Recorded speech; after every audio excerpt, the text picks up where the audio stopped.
Merci beaucoup, Pierre, pour l'invitation. Donc, je m'appelle Adrien Demarque.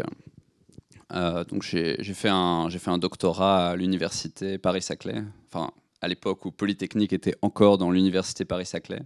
Et aujourd'hui, j'ai créé mon entreprise. Donc, je vous propose de commencer par vous dire quel est mon parcours au complet. Ensuite, je vais vous expliquer ce que fait mon entreprise.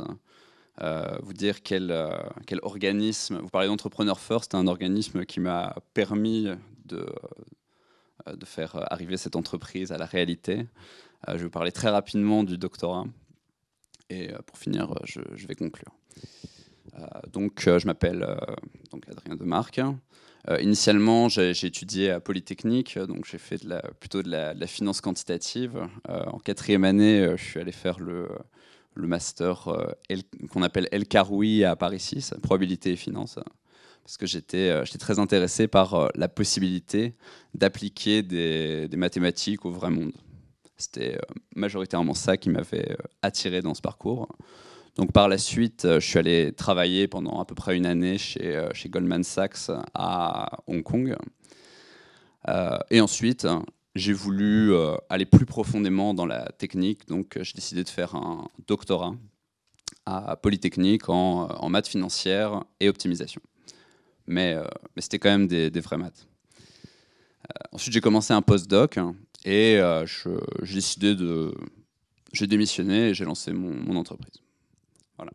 Donc mon entreprise, alors, donc je vais écrire le nom, donc ça s'appelle Quantev. Donc avec Q et E majuscules. Donc chez Quantev, en gros, on aide les assureurs santé à amener leurs membres vers des meilleurs médecins, avec l'idée que si les gens sont mieux soignés, ça coûte moins cher à l'assureur. Donc c'est pour ça que les assureurs sont très motivés à travailler avec nous. Historiquement, le rôle de l'assureur dans la société, c'est de mutualiser le risque. C'est-à-dire, chacun va payer une cotisation et l'assureur va arriver au moment où on est en détresse et où on a besoin d'aide. Cependant, aujourd'hui, avec les explosions des coûts de la santé, dues au vieillissement de la population ou alors à l'augmentation des maladies chroniques et des traitements complexes, et aussi à cause des taux très bas, les assureurs sont obligés de réinventer un peu leur mode de fonctionnement et d'apporter de nouveaux services à leurs membres. Et donc, c'est dans ce cadre-là qu'on veut travailler avec eux pour les aider à se réinventer. En fait, en utilisant leurs données et des algorithmes que j'ai mis au point pendant ma thèse sur ces données. L'idée, c'est qu'un assureur, il sait tout. Il sait qui est allé se faire soigner où, pour quelle maladie, quels soins, combien ça a coûté. Donc ils savent vraiment tout. Ils peuvent voir si des gens retournent très souvent dans un hôpital après y avoir été une première fois. Donc si l'hôpital ne soigne pas très bien, ou si certains médecins donc pareil, font des mauvais diagnostics. Et donc nous, on leur propose donc d'utiliser cette data pour les aider à orienter les membres vers de meilleurs médecins. Donc ça a l'air très simple dit comme ça, mais la chose compliquée, c'est comment est-ce qu'on peut faire un truc pareil, parce que l'assureur n'a pas vraiment d'influence sur ce que fait là où la personne va se faire soigner. Donc c'est pour ça que nous, on travaille plutôt dans des marchés anglo-saxons, parce que dans le système anglo-saxon, il y a un concept qui s'appelle les réseaux de soins. C'est-à-dire que l'assureur ne va pas rembourser tous les hôpitaux, tous les médecins. Parce que s'il les remboursait tous, les polices d'assurance seraient beaucoup trop chères et il y a plein de gens qui n'auraient pas accès à la santé. Donc nous, on les aide à optimiser leur réseau de soins. Aujourd'hui, pour sélectionner le réseau de soins, chez un assureur, il y a une équipe de 10 personnes qui s'occupe de 100 000 médecins. Donc ils sont obligés de choisir quel médecin inclure ou pas, avec des algorithmes, ce qu'on appelle des business rules. C'est-à-dire, par exemple, donc très simplement, ce que certains font, c'est s'il coûte plus cher que ça, je ne le prends pas, et s'il coûte moins cher, je le prends. Ça, c'est ce qu'ils font aujourd'hui. Et donc certains des clients avec lesquels on travaille, ça cause d'énormes problèmes pour eux, par exemple, sans s'en rendre compte, ils créent eux-mêmes des déserts médicaux à certains endroits dans leur réseau. Et donc, c'est pour ça que nous, ce qu'on fait, c'est qu'on utilise donc les algorithmes que j'ai développés en thèse. Donc, j'ai fait une thèse sur ce qu'on appelle le transport optimal. Et ça permet de faire du matching et de prévoir où est-ce que les gens vont aller se faire soigner. Donc, c'est un peu ça l'élément manquant. Et donc, ça nous permet d'optimiser les réseaux de soins en garantissant des contraintes de qualité et de couverture. Aujourd'hui, ce que les assureurs font est uniquement basé sur le coût et c'est assez catastrophique parce qu'en plus, ils évaluent pas si bien que ça le coût et donc c'est là qu'on intervient en améliorant leur système. Donc, on a lancé l'entreprise en janvier. Aujourd'hui, on travaille avec Allianz, donc c'est un gros assureur, donc avec certaines de leurs entités. Et on est en train de déployer notre solution. Donc c'est un marché qui est assez gros. Donc toutes les primes d'assurance santé privées dans le monde, c'est 1200 milliards de dollars. Et donc si on réussit en aidant les gens à mieux se faire soigner et optimiser ça de 1%, ça fait grosso modo un marché de 12 milliards. Mais nous, on vise plus une augmentation de 5% d'après nos estimations.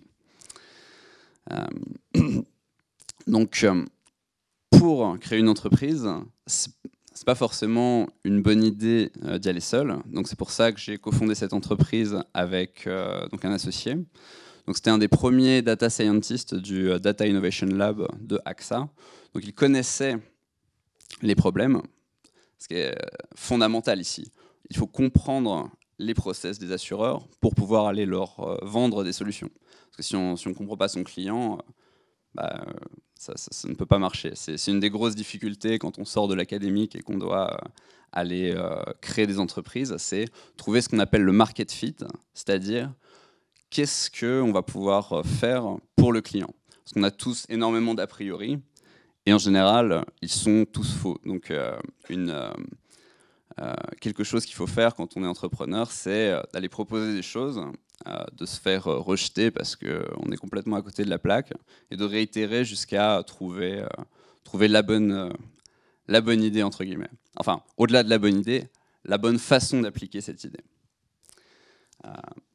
Et donc pour ça, je vais vous parler rapidement de Entrepreneur First. Donc Entrepreneur First, c'est une institution qui investit dans des gens avant même qu'ils n'aient créé leur start-up. Donc moi, c'est ce qui m'a permis d'entreprendre. Donc j'avais 2 bloqueurs pour créer ma start-up, et vous aurez probablement les mêmes. Le premier bloqueur, c'est que quand on crée une start-up une première fois, je pense qu'il vaut mieux pas y aller tout seul, parce que c'est très très difficile. Et donc il faut au moins être 2, voire 3, peut-être en France 3 c'est mieux, mais au moins 2. Et donc la difficulté, c'est comment trouver cet associé. Parce que si la personne avec laquelle on travaille n'est pas la bonne, et qu'on a commencé à travailler avec, c'est très difficile de changer. Parce qu'on a dit à tout le monde, oui, je travaille avec machin sur tel sujet, on noue une relation, et donc c'est difficile si on n'a pas pris la bonne personne d'itérer, de changer. Et trouver quelqu'un d'autre qui est motivé à aller faire quelque chose d'aussi difficile, c'est vraiment pas évident. Et le deuxième problème, c'est que quand on sort de doctorat, on n'est pas très très riche. Et donc se lancer sans aucun salaire dans un inconnu complet, on ne sait pas à quel moment ça va fonctionner, c'est aussi un gros bloqueur. Donc Entrepreneur First m'a débloqué ces 2 choses. Et c'est ça qui fait qu'aujourd'hui, j'ai lancé mon entreprise. Sinon, je serais allé travailler quelques années pour mettre de l'argent de côté et ensuite lancer mon entreprise. C'était mon plan initial. Et donc, qu'est-ce que Entrepreneur First fait? Donc, il nous paye pendant les premiers mois. Il nous permet d'itérer sur des cofondateurs. Donc, ils réunissent 50 personnes très adaptées pour faire des entreprises. Je reviendrai là-dessus. Et les gens doivent se matcher par 2. Et en cas de... et donc, itérer jusqu'à avoir le bon cofondateur. et ils sélectionnent un tiers des projets à peu près dans lesquels ils investissent. Donc c'est ce qui m'a tout débloqué. Alors Entrepreneur First, on ne prenne pas des gens à la sortie de l'école, parce qu'ils préfèrent des gens qui ont de l'expérience dans l'industrie ou éventuellement qui ont un doctorat, mais après un doctorat, c'est possible. Et c'est leur cible primaire. Donc le doctorat, donc pour parler très, très rapidement, le doctorat, c'est pas vraiment être à la sortie de l'école après un doctorat, parce que c'est déjà du travail de recherche. Donc si vous voulez vraiment faire des choses très techniques, il y a certains postes dans l'industrie où vous allez faire des choses techniques, mais si vous voulez vraiment faire de la théorie et aller dans le fond, faites un doctorat. C'est un conseil que je peux donner rapidement. Donc moi, pendant mon doctorat, j'ai prouvé des gros théorèmes extrêmement théoriques que des gens n'arrivaient pas à prouver, mais j'ai aussi développé c'est mon côté polytechnicien, l'envie d'application. J'ai aussi développé des algorithmes qui résolvaient ces problèmes avec des vraies données, que les gens n'arrivaient pas à faire non plus. Et donc voilà. Donc grosso modo, le doctorat et créer une entreprise, c'est deux choses qui ne sont pas du tout la voie de la facilité. Mais personnellement, je suis très content d'avoir fait ces choix. Et même si mon entreprise ne fonctionne pas, même si ça part pas mal, j'aurais jamais appris autant en si peu de temps. Et donc, je regrette absolument pas cette décision. Donc, je suis désolé, j'ai été un peu long. Je ne sais pas s'il y a du temps pour peut-être une question. Au pire, je reste pendant la pause café après.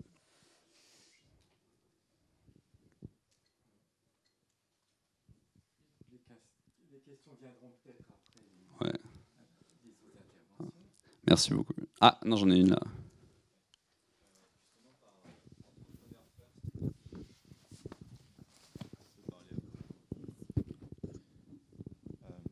Vous êtes fait comment pour être recruté par Entrepreneur First en sortant de votre thèse? Et est-ce que vous avez eu directement l'idée pour les assurances ou c'est avec votre associé que vous l'avez développé pour pouvoir être sélectionné? Alors, en gros, Entrepreneur First, leur première valeur, en gros, quand ils investissent dans les compagnies, ils prennent un certain pourcentage de l'entreprise, c'est ça leur business model, c'est ça leur seule source de revenus. Rien n'est payant, c'est eux qui vous payent. Et donc, c'est vraiment les meilleures conditions possibles en Europe.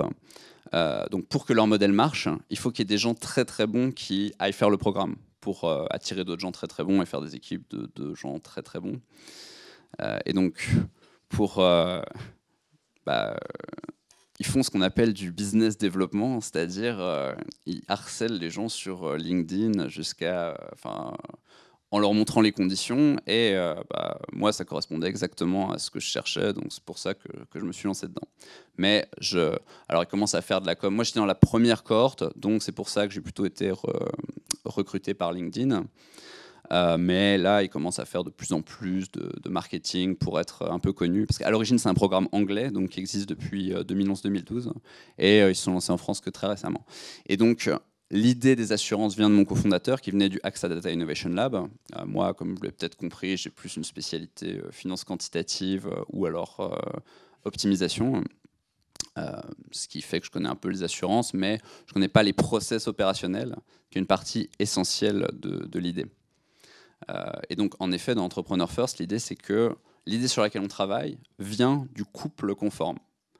C'est-à-dire, au début, j'avais travaillé avec quelqu'un d'autre, ça n'avait pas marché, c'était sur un projet complètement différent de blockchain, des trucs un peu différents. Est-ce que ça répond à votre question? Je vais peut-être céder la place parce que...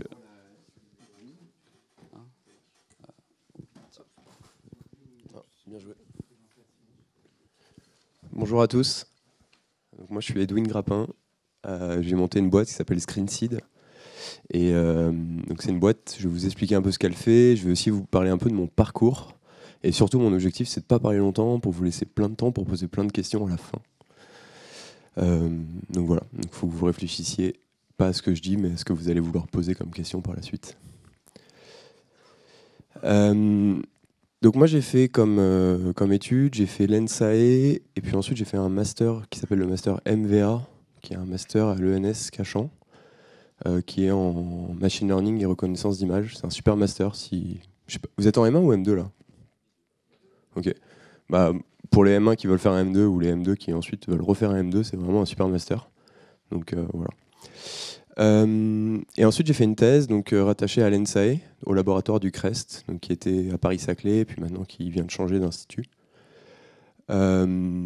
Et j'ai fait une thèse en statistique théorique sur des sujets montrer des qualités sur des estimateurs, notamment autour du lasso, pour ceux que ça parle. Donc il y a un estimateur pour faire de la régression lorsque vous avez trop de variables et que vous cherchez à faire notamment la sélection de certaines variables pour expliquer vos modèles.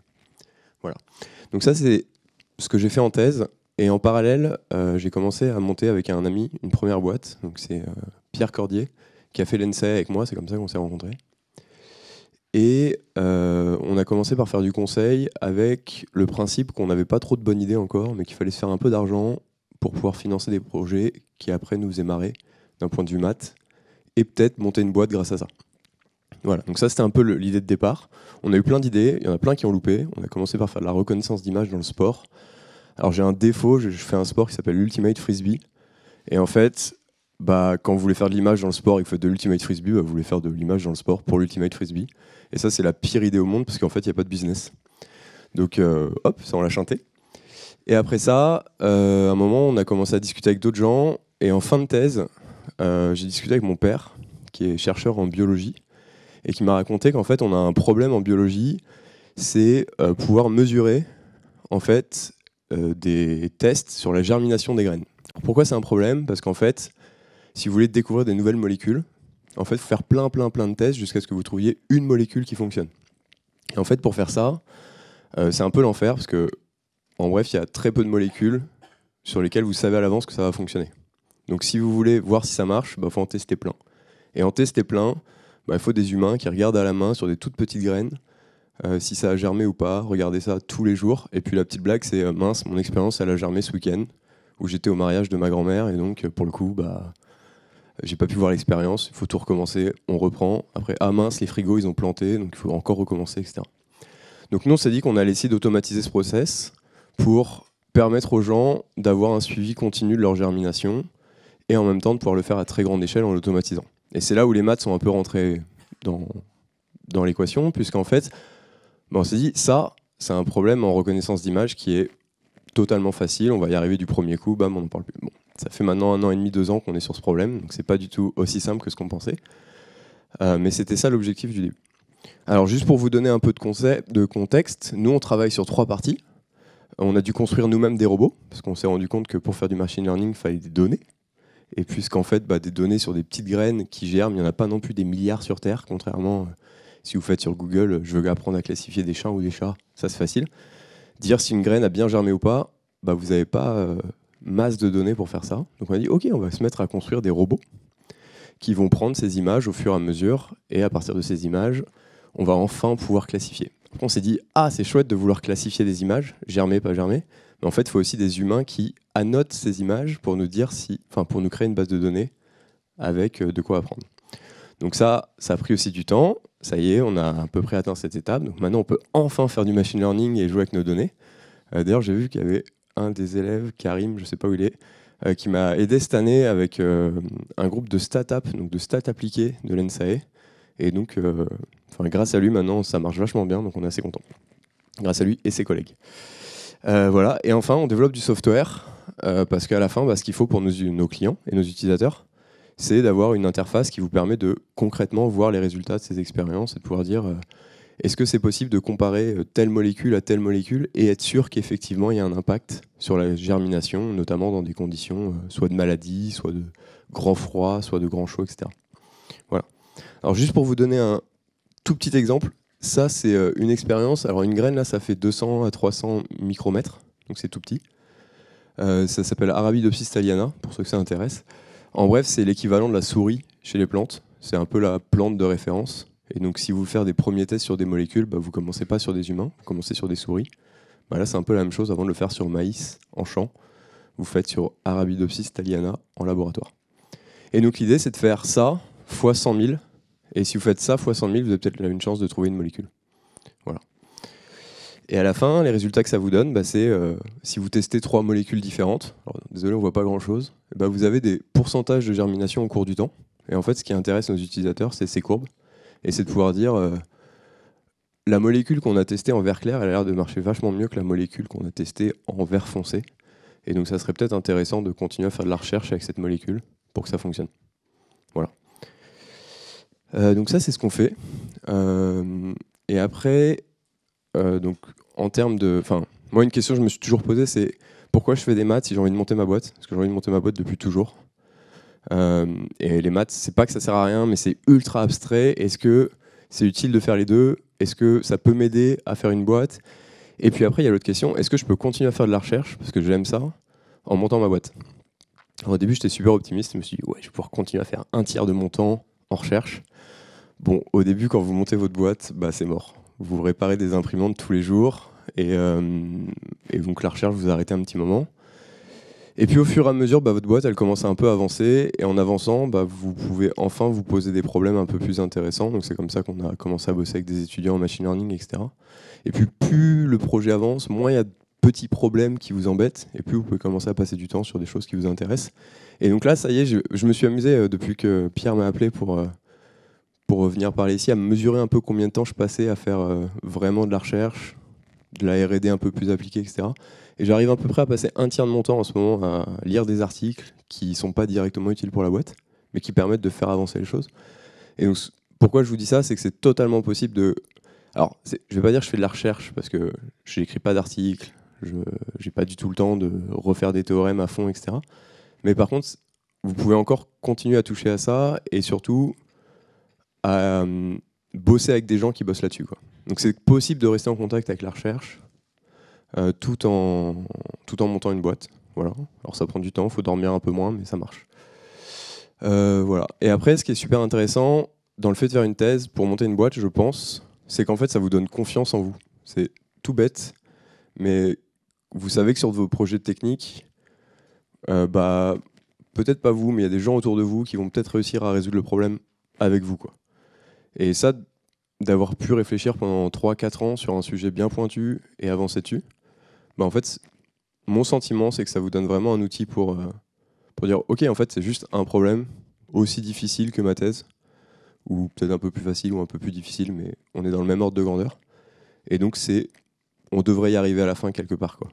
Ou nous, ou quelqu'un d'autre, mais il y a une communauté qui va y arriver, quoi. » Voilà. Sur ce, je vais me taire. Je vais laisser la parole à Steven. Steven. Et j'espère que vous aurez plein de questions à la fin. Et je vous souhaite bon courage pour cette année qui risque d'être excitante en maths, parce que les maths, c'est chouette. Voilà. Merci. Donc bonjour, moi je m'appelle Steven Masfaro. Je suis un peu un transfuge parce que je ne suis pas un matheux à la base. Je me considère d'ailleurs pas comme matheux. Donc j'ai fait l'ENS Cachan en mécanique. Donc, c'est quand même théorique, hein, ça ressemble plutôt à des maths, mais appliqué à la mécanique. Et donc j'ai fait agrégation, master. Et après ça, j'ai eu la chance de trouver une thèse, qui était une thèse de mécanique. Donc c'était pour faire de l'optimisation de boîtes de vitesse chez PSA. Mais donc c'est une thèse CIFRE.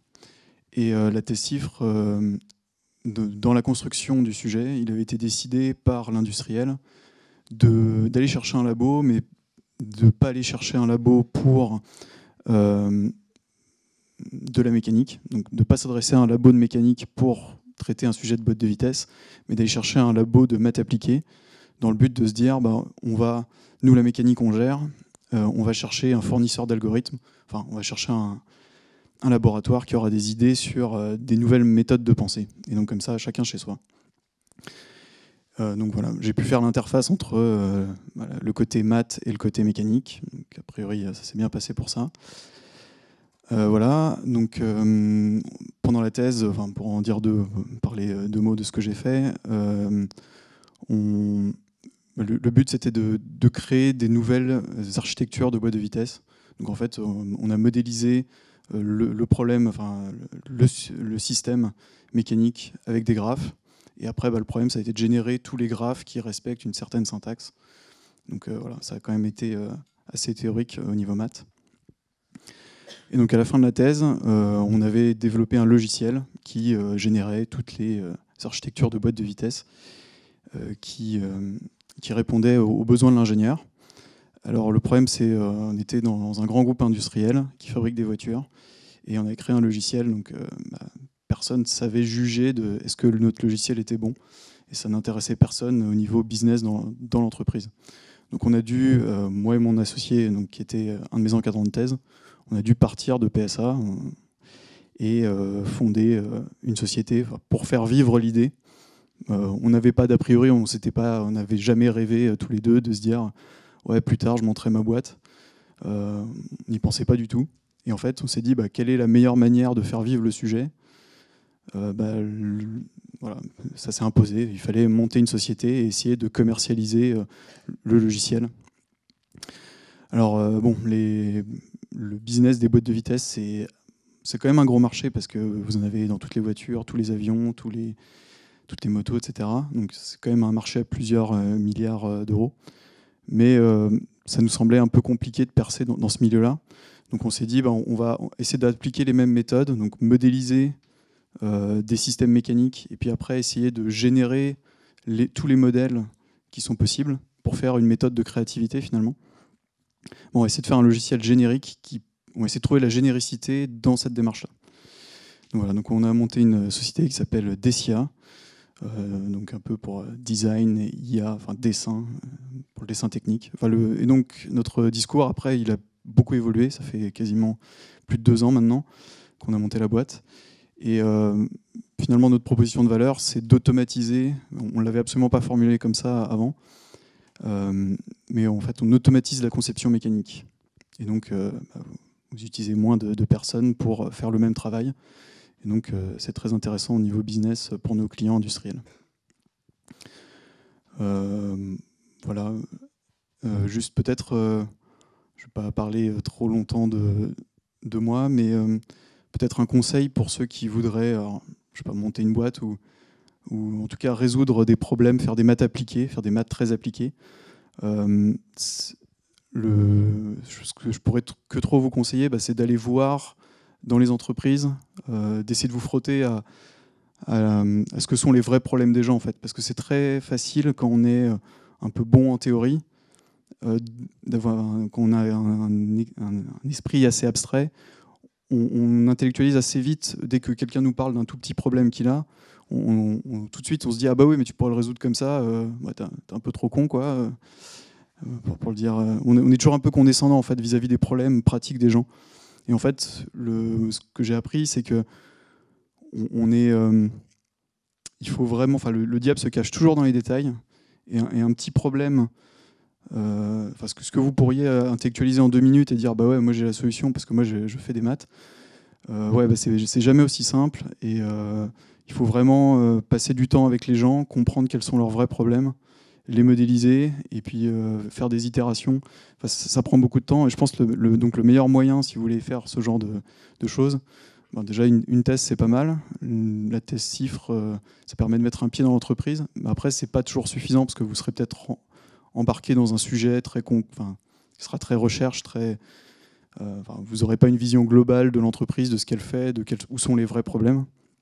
Donc peut-être, oui, après d'aller travailler quelques années en entreprise en essayant de voir où sont les vrais problèmes.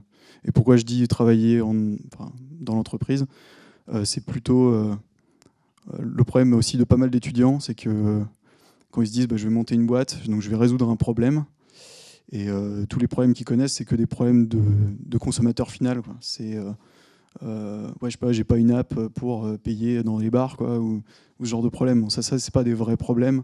Il y a plein de gens qui ont réfléchi, des problèmes de société derrière. Enfin bon, c'est pas, vous n'arriverez pas à proposer quelque chose d'intéressant à mon avis pour le consommateur final. Après, dans les entreprises, il y a énormément à faire parce que les gens sont dans leur poste, ils cherchent pas trop à penser différemment. Donc à mon avis, voilà, si vous voulez faire des maths très appliquées, allez chercher les problèmes en entreprise. Voilà. Merci Steven. Oui, mais on peut déjà prendre quelques questions. Oui, vas-y. Oui. Question?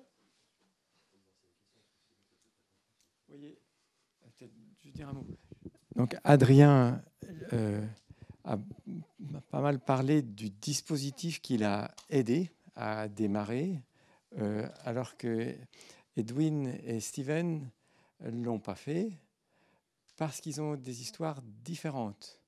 Peut-être qu'on pourrait leur en faire dire un petit peu plus à ce sujet. Est-ce que ça vous intéresse? Vas-y, tu as une question là. Attends.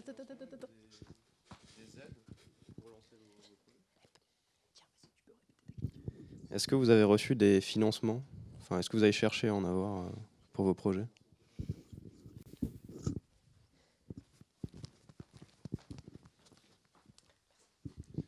Alors nous, on s'était préparé à pas être payé pendant 2 ans. Et après, donc on s'est rapproché des incubateurs. On a été reçu dans l'incubateur de Télécom, Paris Tech, donc qui est en plein Paris, ce qui est plutôt un avantage. Ça peut paraître bête, mais l'écosystème startup se passe plutôt dans Paris Intramuros. Tous vos clients sont... nous, en tout cas, tous nos clients sont autour, donc c'était pratique d'être à Paris. Voilà. Puis il y a pas mal de petites aides, BPI, Wilco, qui permettent de démarrer. Et de quoi tenir environ 2 ans pour le temps d'avoir un contrat. Alors moi, j'ai pas non plus parlé des aides, etc. C'est juste parce que je suis totalement ingrat. Mais on a eu plein d'aides en fait. Donc, ouais. Donc nous, on a été dans plusieurs incubateurs et on en a plus profité comme des écosystèmes que vraiment comme des lieux d'hébergement. Je pense notamment à Eura Technologies, qui est à Lille. Alors techniquement, c'est pas un incubateur. Si je dis ça et qu'ils m'entendent, ils vont me tuer. C'est un écosystème d'entreprise qui fait incubateur, accélérateur, même centre de recherche. Enfin, ils accueillent des labos de recherche et même des boîtes privées. Donc c'est un truc assez grand. C'est vachement intéressant d'y aller, au moins pour voir, parce que c'est vraiment, voir ce que c'est qu'un gros écosystème de start-up. Je pense qu'en France, c'est un des plus gros en fait, et c'est vraiment chouette de voir. On a aussi été aidé par Wilco. Et en fait, ce qu'il faut comprendre, c'est que tous ces gens-là, ils vous aident énormément, à la fois pour avoir un peu plus d'argent, pour avoir des locaux parfois, etc., mais aussi pour vous donner plein de conseils. Et je pense que là-dessus, ça rejoint un peu Entrepreneur First en termes de logique. C'est qu'ils sont là pour vous dire, mais en fait, tu connais un tout petit morceau de la vie et maintenant, on va t'apprendre un autre morceau. Et peut-être qu'avec ça, ça va te donner des outils en plus, quoi. Voilà. Et niveau aide financière, pour répondre à ta question, donc il y a BPI et Wilco sur l'Île-de-France. C'est vraiment deux institutions qui peuvent beaucoup t'aider.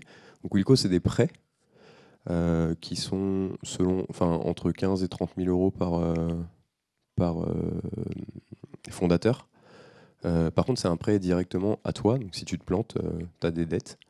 Voilà. Et ensuite, BPI fonctionne avec une logique qui est souvent de la subvention au début. Pareil, c'est 15, 30, 45, 90 000 euros, à peu près ces montants-là. Mais ce qu'il faut comprendre, c'est pour qu'ils te filent 30 000 euros, il faut que toi, tu apportes 30 000 euros de ta poche ou de la poche de ta boîte, plus précisément. Donc il faut quand même avoir cette notion qu'une boîte, si vous avez un petit peu de capital au départ, ça aide parce que globalement, en France, vous allez pouvoir doubler votre capital par des subventions. Et ça, il faut vraiment le comprendre parce que faire un effort au début pour 1 euro, c'est en fait faire un effort pour 2 euros, quoi. Voilà. Ça, c'est un point, si vous voulez être aidé, il faut mieux l'anticiper parce que derrière, vous ne courez pas après ce petit capital pour commencer, quoi. Voilà. Très rapidement sur les financements, donc nous, ça a été un peu facilité parce que Entrepreneur First investit à peu près 100 000 euros pour les projets qu'ils choisissent. Et donc évidemment, il faut essayer de faire appel aux aides BPI. Et je pense que alors c'est pas très politiquement correct, mais je pense que la meilleure aide pour les fondateurs d'entreprises en France, c'est le chômage. Et ça permet de continuer à toucher de l'argent. Quand on crée une entreprise, même si on ne cherche pas d'emploi, on a le droit de garder le chômage. C'est normal, c'est l'État qui aide à la création d'entreprise. Parce qu'on va créer de l'emploi, donc c'est un bon investissement. Et sinon, donc, en général, en début de création d'entreprise, on cherche ce qu'on appelle des angel investors. Donc, c'est des particuliers qui ont envie de d'investir un peu de leur argent personnel dans des jeunes startups en lesquelles ils croient et qu'ils ont envie de soutenir. Et un peu plus tard, on va voir ce qu'on appelle des venture capitalistes. Donc c'est des fonds d'investissement qui, on leur donne une partie de l'entreprise et en échange, ils donnent de l'argent pour accélérer. Mais c'est pas du tout obligatoire de passer par ça, mais ça permet d'aller beaucoup plus vite. Bon, je veux juste compléter là-dessus. Donc, si vous avez d'autres questions. Le bon moment de donner la parole à Clémentine Delphin de l'Université Paris-Saclay, qui nous parle justement de comment, en étant étudiant, on peut commencer à se familiariser avec tout ça. Allez-y, Clémentine. Donc, bonjour à tous, bonne rentrée d'abord. Donc, pour conclure cette session sur l'entrepreneuriat, moi je vais vous dire que vous pouvez déjà commencer aujourd'hui à entreprendre avec vos études. Et c'est l'objectif des pépites. Et le pépite de l'Université Paris-Saclay, il s'appelle PEPS. Il a 32 partenaires. Donc à gauche, vous avez tous les établissements académiques. Et à ma gauche, à votre gauche et à votre droite, vous avez tous les partenaires écosystèmes. Et je voudrais rebondir sur ce que tu disais, Edwin. Avant d'avoir un écosystème au niveau national, vous avez déjà un écosystème de gens locaux qui sont à Orsay, qui sont à Sceaux, qui sont à Versailles, à Évry, qui sont là pour vous aider à développer des projets pendant vos études. Donc concrètement, le pépite, notre mission, c'est de vous sensibiliser, vous former, de vous accompagner à l'entrepreneuriat. Donc on accompagne des étudiants comme vous, mais également des doctorants et des jeunes diplômés. Parce que quand on est jeune diplômé et qu'on n'a pas fait une thèse ni d'alternance, on n'a pas le droit à Pôle emploi. Donc on n'a pas le droit au premier investisseur de France. Donc nous, on a un dispositif qui vous permet de rester étudiant, de garder la sécurité sociale, le ticket cinéma, le logement étudiant, pour monter votre boîte. Mais ça, je détaillerai que si vous avez des questions spécifiquement là-dessus, parce que ce n'est pas votre cas aujourd'hui. Donc, comment on fait tout ça? Donc, on a un réseau, on organise de nombreuses rencontres et on a plein de ressources qui sont à votre disposition. Et notre outil phare s'appelle le statut national étudiant-entrepreneur. Est-ce que, si je vous parle de statut de sportif de haut niveau, vous voyez à quoi ça correspond? Oui. Donc, quand on est sportif de haut niveau, par exemple, on fait une année de master en 2 ans pour pouvoir faire plus de sport. Le statut national étudiant-entrepreneur vous permet d'aménager vos études pour vous permettre d'entreprendre, c'est-à-dire de faire un stage sur votre boîte pour que vous ne mettiez pas votre boîte de côté pendant que vous allez travailler, par exemple, en stage dans l'une des 3 startups devant moi. Tout à l'heure, Pierre vous a demandé qui était intéressé à penser potentiellement un jour monter une startup. Est-ce que vous pouvez relever la main? Est-ce que... Oui, c'est pas mal. Est-ce que, alors parmi ces personnes-là ou d'autres, il y en a qui sont juste intéressés par l'entrepreneuriat? Ok, personne. Est-ce qu'il y en a qui ont envie d'entreprendre? C'est pour caler. Est-ce qu'il y en a qui sont déjà entrepreneurs? Ok, ça marche. C'était pour vous caler ça, en fait. Si vous êtes juste... En fait, l'idée de ma présentation, c'est de vous dire comment, aujourd'hui, vous pouvez déjà vous intéresser et déjà vous lancer en entrepreneuriat. Donc, avec nos partenaires, on peut vous proposer plein de conférences et de rencontres sur le territoire. Par exemple, notamment avec des assos. Donc, avec Starting Saclay, c'est l'association des jeunes entrepreneurs du territoire Paris-Saclay, mais également avec plein d'autres associations étudiantes comme les associations Genius, comme l'association de l'X, etc., etc. Et comme des conférences également, comme aujourd'hui. Vous avez également accès, selon vos formations, et là je ne m'engage pas parce que je ne connais pas très bien la vôtre, à des options entrepreneuriat. Donc.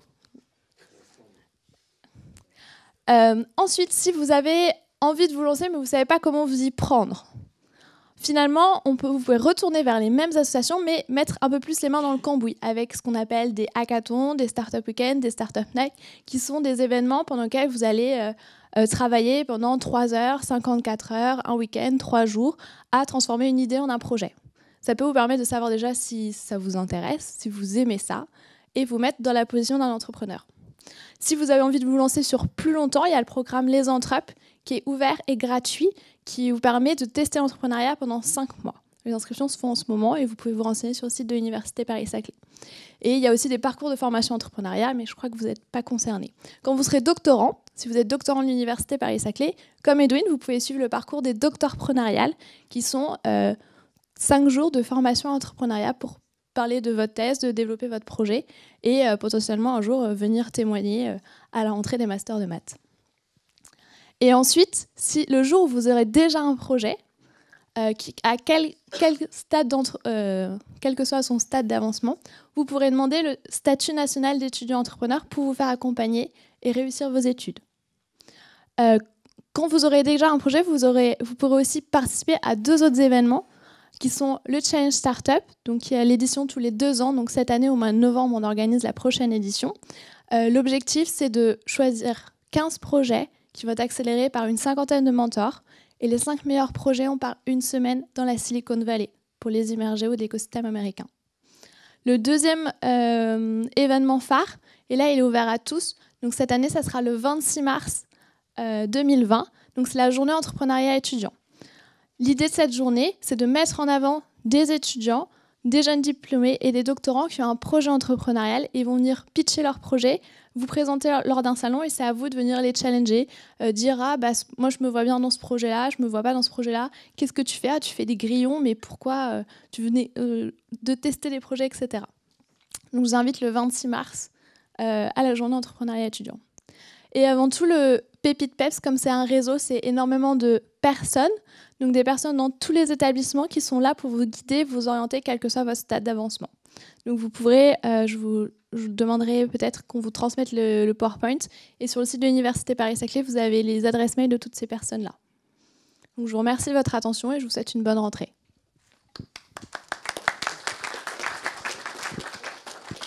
Merci Clémentine. Il y avait une question.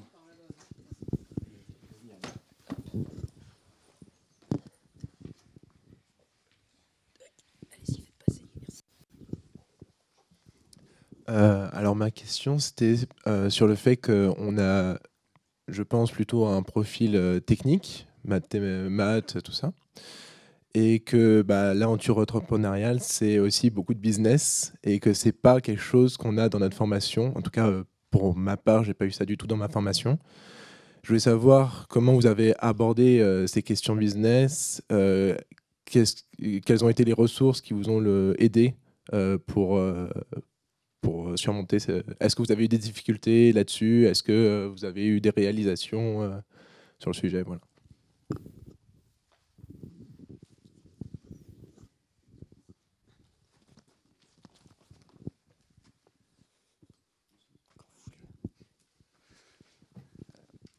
Bon, je suis désolé, je vais commencer à être un peu redondant. Donc c'est grâce à Entrepreneur. Non, en fait, leur stratégie à Entrepreneur First, c'est vraiment de prendre des gens techniques qui ont créé des innovations très profondes, mais qui ne savent pas comment l'utiliser dans la vraie vie ou comment la vendre. Et donc, ils réunissent des types de profils très spécifiques. Donc, soit des gens qui ont beaucoup d'expérience dans une industrie, donc qui connaissent les problèmes, qui ont du réseau, qui sauront vendre, qui sont valoriser la technologie et la vendre, soit des gens tech, c'est-à-dire des gens qui ont créé ces technologies qui viennent de l'académique, ou alors la troisième catégorie, c'est soit des développeurs informatiques avec beaucoup d'expérience, soit des marchands de tapis experts, donc anciens entrepreneurs ou alors businessmen, ou alors des consultants en stratégie. Et donc voilà, ils nous ont vraiment appris, donc déconstruire. Il faut mettre de côté la rigueur scientifique quand on veut vendre. C'est la partie la plus difficile. Il faut surtout, quand on est technique, on est bon pour faire des choses. Et donc il faut apprendre à vendre avant de faire. Parce que s'il n'y a personne pour acheter votre truc, ça ne sert à rien de le produire, parce que c'est une perte de temps totale. Et donc, trouver un client qui est prêt à payer avant de construire, ça c'est le truc le plus contre-intuitif avec lesquels ils nous ont bassinés pendant tous les mois du programme. Ouais, je suis tout à fait d'accord avec ce que tu viens de dire. Il y a un terme pour ça, c'est fake it until you make it. Voilà. Donc, nous, pour le côté business, en fait, le gros point dur, c'était d'arriver à vendre ce qu'on appelle le bizdev. Mais ça, je suis pas sûr que ce soit un truc qu'on apprenne à l'école. En fait, il faut trouver des gens qui soient doués naturellement pour ça et qui savent comment, qui ont déjà vu, qui ont l'habitude d'interagir avec ta typologie de clients pour savoir exactement comment ils fonctionnent, quels sont leurs process. Dans une réunion, quand il y a un mec qui cligne de l'œil, qu'est-ce que ça veut dire? Enfin, donc ça, malheureusement, je suis pas sûr qu'on puisse l'apprendre à l'école. Alors moi j'ai un avis différent sur tout ça. Déjà je pense que la vente c'est une science. C'est pas une science dure, c'est pas une science exacte, mais c'est une science. Il y a toute une méthodologie et il y a des gens qui l'apprennent, alors certains à l'école, d'autres en dehors, etc. Mais c'est une super question parce qu'en fait c'est un gros challenge surtout. Enfin nous on aime, j'imagine, tous énormément la technique. Et donc comment on fait pour combiner technique et vente? Est-ce qu'on ne vend pas son âme au diable en faisant ça, etc. Enfin, il y a plein de questions qui arrivent. Moi, j'ai un statut un peu rigolo là-dessus parce que je suis censé être le commercial de mon équipe. Enfin, du moins pendant le temps, parce que maintenant, on a un troisième associé qui vient d'arriver et qui prend un peu le relais là-dessus. Mais il y a quand même plusieurs choses. D'abord, il y a des méthodologies dans des bouquins. Tu peux aussi faire des formations. On va reprendre Entrepreneur First, mais aussi d'autres. D'ailleurs, tout à l'heure, j'ai oublié le Génopole à Évry, qui est un des incubateurs dans lequel on est. Tous ces gens, ils te donnent un peu des outils quand même. Donc ça, c'est un premier point. Le deuxième, je pense que c'est une démarche très scientifique parce que qu'est-ce que c'est tes premières ventes? C'est maximiser l'information en minimisant ton engagement. Donc c'est comment tu fais pour prouver que tu vas vendre quelque chose, ou te prouver à toi, ou prouver à tes collègues que ton projet vaut quelque chose, en y mettant toi le moins d'efforts possible. D'accord ? C'est vraiment de la théorie de l'information et de risk management, quoi. Et d'ailleurs pour ça, si ça t'intéresse, il y a un bouquin que je trouve splendide qui s'appelle The First Steps to the Epiphany. C'est Steve Something, j'ai oublié son nom, mais c'est un super bouquin. Alors je pense que si mes collègues m'entendaient, ils se moqueraient de moi parce que je crois que j'en parle tous les jours. Mais justement, ça parle d'une méthode qui est ultra systématique, donc c'est pas mal. Et le troisième point, c'est parler de fake it until you make it. Alors, il faut prendre le mot fake avec vraiment... Enfin, je pense qu'il faut prendre le mot fake avec un sens qui n'est pas celui de fait semblant. Si vous posez cette question, je vous invite tous à voir le documentaire sur Theranos. Vous savez, c'est la boîte qui a fake tellement bien qu'en fait, ils ont fait croire à plein d'humains qu'ils avaient des super tests médicaux qui ne marchaient pas du tout. Et puis en fait, il y a des gens qui n'ont pas détecté leur maladie ou d'autres qui ont cru qu'ils étaient malades alors que ce n'était pas vrai. Depuis, cette dame, elle est en train de faire un gros procès et sa boîte, elle est passée de plusieurs milliards de valeur à zéro du jour au lendemain. Donc, fake it until you make it, c'est pas apprendre au sens mentez, mais c'est plutôt soyez transparent. Enfin, moi, je pense qu'il faut être transparent avec ses clients et leur dire on n'est pas encore prêt, mais par contre, on peut ensemble faker, faire comme si le projet existait et discuter de ça, quoi. Dans une hypothèse, si ce projet existe, alors qu'est-ce qu'on fait ensemble? Voilà. Enfin, voilà, c'est juste. En ce moment, il y a énormément ce débat depuis que Theranos se fait un peu taper sur les doigts. Je pense que vraiment, il faut prendre le mot fake comme plus prétendons ensemble que mentir, quoi. Voilà. C'est tout. Merci.